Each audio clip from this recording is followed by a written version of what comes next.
యోసేపు సహోదరులు యోసేపుని ఎలా చంపాలో ఒకరితో ఒకరు మాట్లాడుకుంటూ ఉంటారు. ఏమనంటే, ఒరేయ్, యోసేపుని చంపి ఇక్కడున్న ఈ గుంటలో పారేసి ఎవరైనా అడిగితే దుష్టమృగం వచ్చి వాడిని తినేసిందని చెప్దాం. అప్పుడు వాడి కలల సంగతి ఏమవుతుందో చూద్దాం రండని ఒకరితో ఒకరు మాట్లాడుకుంటారు. వాళ్ళల్లో ఒకడైన రూబేను ఆ మాట విని మనం యోసేపుని చంపొద్దు అని చెప్పి వాళ్ళ చేతుల్లో నుండి అతన్ని విడిపిస్తాడు.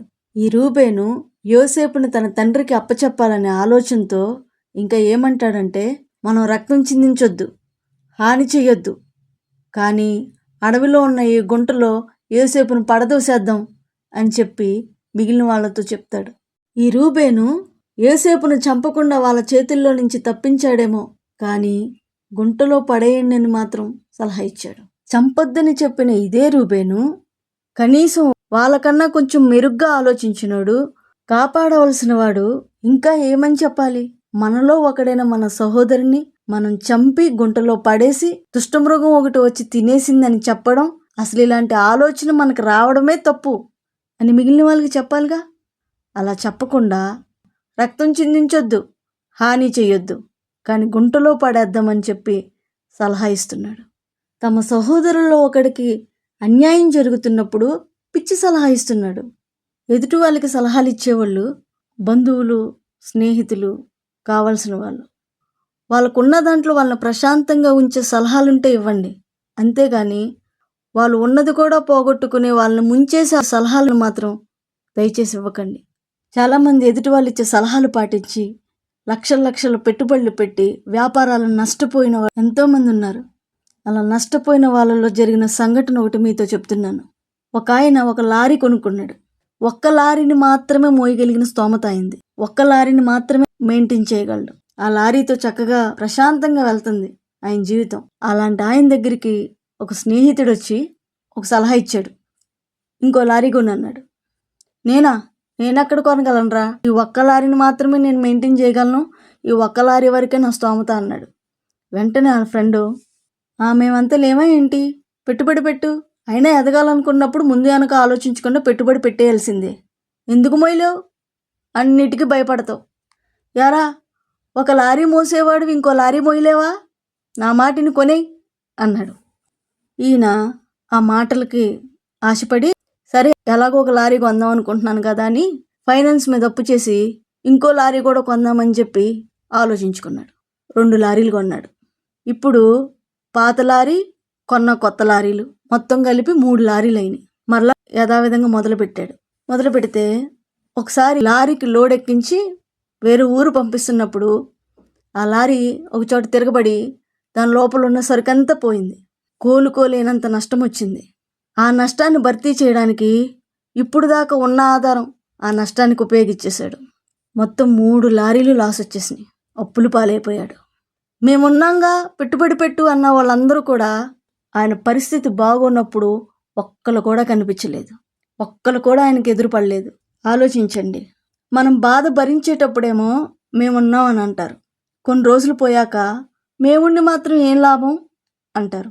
ఇంకొన్ని రోజులు పోయాక మా వల్ల కాదు, దేవుడే ఏమైనా చేయాలి మీకు అంటారు.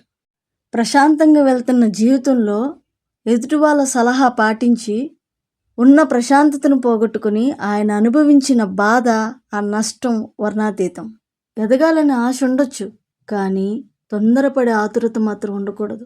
ఆశ నీలో నీ పక్కనోడు పెడితే దురాశ మాత్రం నీలోనే పుట్టిద్ది. గమనించండి. ముంచేసే వాళ్ళ మాటలిని నీకున్న ఆధారాన్ని పోగొట్టుకోకు. ఇలా నష్టపోతున్న వాళ్ళకి నేను ఒక్క మాట చెప్తాను. ఒక వ్యాపారం చేసేటప్పుడు ఏదైనా నష్టం వచ్చినా లాభమే ఉందంటే ఇంకో దానికి ముందుకెళ్ళు.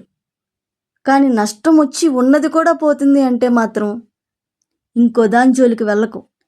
అసలు నువ్వు ఏ పని చేయగలవో, ఎంతవరకు చేయగలవో, ఆ పని పట్ల ఉన్న లాభ నష్టాల మధ్య నీకు ఎంత అవగాహన ఉందో నువ్వు ఒక్కసారి చూసుకో.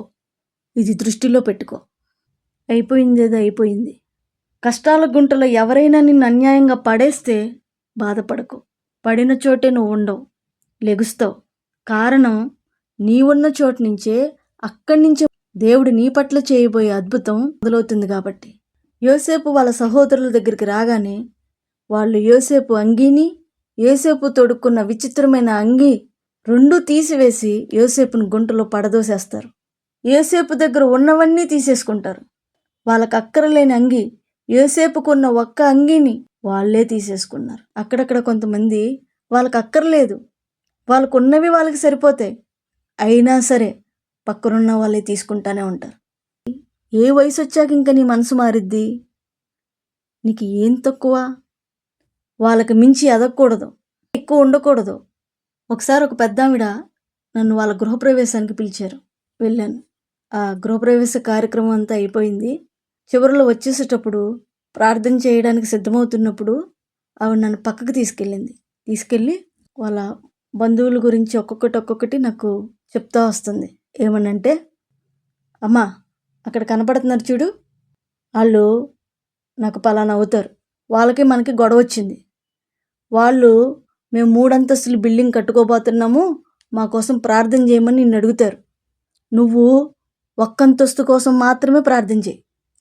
ఇదిగో ఇక్కడ ఇంకో వాళ్ళు కనపడుతున్నారు చూడు, వాళ్ళు నాకు పలానా అవుతారు, వాళ్ళకి నాకు కూడా చిన్న మాట వచ్చింది, వాళ్ళు నిన్ను మా అబ్బాయికి గవర్నమెంట్ ఉద్యోగం రావాలని ప్రార్థన చేయమని నీకు చెప్తారు. నువ్వు ప్రైవేట్ ఉద్యోగం కోసం మాత్రమే ప్రార్థన చేయి. ఇదిగో అమ్మా అక్కడ కనపడుతున్నారు చూడు, వాళ్ళు నాకు పలానా అవుతారు, వాళ్ళకి మనకి ఒక ఉమ్మడాస్తుంది, అందులో ఒక 2-3 సెంట్లు మనకే ఎక్కువ వచ్చేలాగా ప్రార్థన చేయి అని నాకు చెప్పింది. ఆ పెద్దావిడ వయసు 83 సంవత్సరాలు. 83 సంవత్సరాల వయసులో ఆ పెద్దావిడ నాతో చెప్పిన మాటలు విన్నప్పుడు నాకు చాలా బాధ అనిపించింది. యోసేపు సహోదరులో ఉన్న కల్మషం చూడండి. చంపొద్దు కానీ గుంటలో పడేద్దాం, ఉన్నవన్నీ తీసేసుకొని గుంటలో పడేద్దాం. సామెతలు 4వ అధ్యాయం 16వ వచనం. అట్టివారు కీడు చేయనిది నిద్రింపరు, ఎదుటివారిని పడద్రోయనిది వారికి నిద్ర రాదు. చంపొద్దు కానీ గుంటలో పడేద్దాం. యోసేపు సహోదరులు చేసిన పన్నాగం. యోసేపు చుట్టూ అసలు ఏం జరుగుతుందో, తన వాళ్ళు ఎలాంటి చెడు చేస్తున్నారో యోసేపుకి ఏమీ తెలియదు. ఆ కల్మషం ఉన్న మనుషుల మధ్య ఏ కల్మషం లేకుండానే యోసేపు వాళ్ళ మధ్య బతికేస్తూ ఉన్నాడు. కల్మషం కలిగిన బంధువులు, స్నేహితులు, కావలసిన వాళ్ళు ఎవరైనా సరే, అలాంటి కల్మషం కలిగిన మనుషుల మధ్య బ్రతుకుతున్న ఏ కల్మషం లేని నీకు దేవుడే రక్షణ కోటగా ఉంటాడు. కలలు చెప్తుంటే అర్థం చేసుకోలేని మనుషులు, తన చుట్టూ ఏం జరుగుతుందో అర్థం కాని పరిస్థితుల మధ్య యోసేపు తన జీవితాన్ని ఒక్కొక్కటిగా దాటుకుంటూ వస్తున్నాడు.